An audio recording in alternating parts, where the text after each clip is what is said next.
Ito naman ang lunch serye kanina. Shakriya ang napili nilang ulam. Una kong ginawa dyan, nagpapakulo ako ng lamb meat with bones. Tapos maraming onion. Marami na tayong upload nito. Paulit-ulit na lang tayo. At naglagay ako ng buong paminta. Sa ako na yan pre-sure ng 35 minutes. Habang nagpapalambot tayo ng karni, sa kabilang pat naman nagluto tayo ng shayriya rice. Halos magkatunog nga yung ulam ay shakriya. Tapos yung rice naman shayriya. So sa shayriya rice naman, una nagisa tayo ng vermicelli noodles or shayriya. At ilagay na yung rice at salt tapos water. Nakasalang na yung ating shayriya rice. So ito naman gawa na tayo ng ating sauce ng shakriya. So itong sauce na to, ito din yung sauce ng kusa with laban or zucchini with yogurt sauce. Gumamit ako dyan ng 6 na cup ng yogurt. Plain yogurt yung gamit ko. 3 tablespoon ng all-purpose flour at 1 itlog. Kahit gaano karami yung ating yogurt na gagamitin, 1 itlog lang yung nilalagay. Tapos, pagkatapos kong pinakuluan yung boiled meat, kinuha ko yung onion dyan na pinakuluan din at sinama ko dyan sa yogurt para i-blend. Masarap ang shakriya pag maraming onion na nilalagay tapos isama sa blender. After na blend, nilagay ko yan sa pot. And then, nag-add pa ako ng water from the boiled meat. Siyempre, strain natin yan para hindi masali yung mga impurities dyan. At isasalang lang yan sa apoy. Lulutuin lang natin yan until mag-thick. Dapat hindi masyadong thick, hindi din masyadong watery.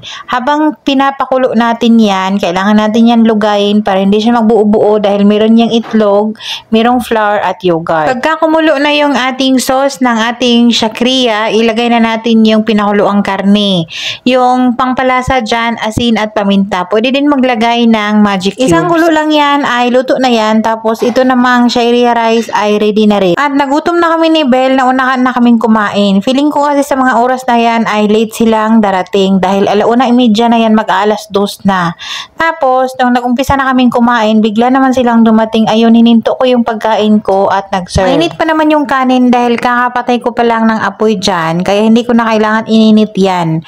Diniretso ko ng sinerve. Tapos yung shakriya, kailangan talaga yung mainit na mainit. Habang nag-prepare ako ng kanin dyan, ay inon ko uli yung apoy para talagang kulong-kulo. Tapos ganyan lang yan, tsaka simple. Tapos pag si amo kong lalaki yung kakain dito sa bahay, meron talaga yung fatush salad pag merong shakriya. Sa fatush salad, meron tayong lettuce, regla or alosiman leaves, merong mint leaves, may white onion, bell pepper na green, tapos tomato and cucumber.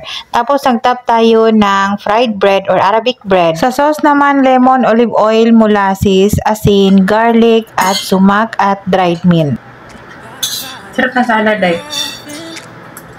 My eyes are playing tricks on me, cause I never thought I'd see you here again. Are you for real or are you acting? Claiming that I'm the best you had. You wanna go right back to being more than friends. Sorry, I must have missed the line. Creato, you had the spotlight in my life, but baby, now we're out of time. Ain't funny how it all comes back around. Ain't it funny how you can't tell up and down. Tell up and down. Set yourself out for what you're looking for. You know what you expect, love ain't here no more. Oh no, if this is a joke. Oh, ain't it funny? Ain't it funny? Ain't it funny? Ain't it funny? You must be suffering from amnesia.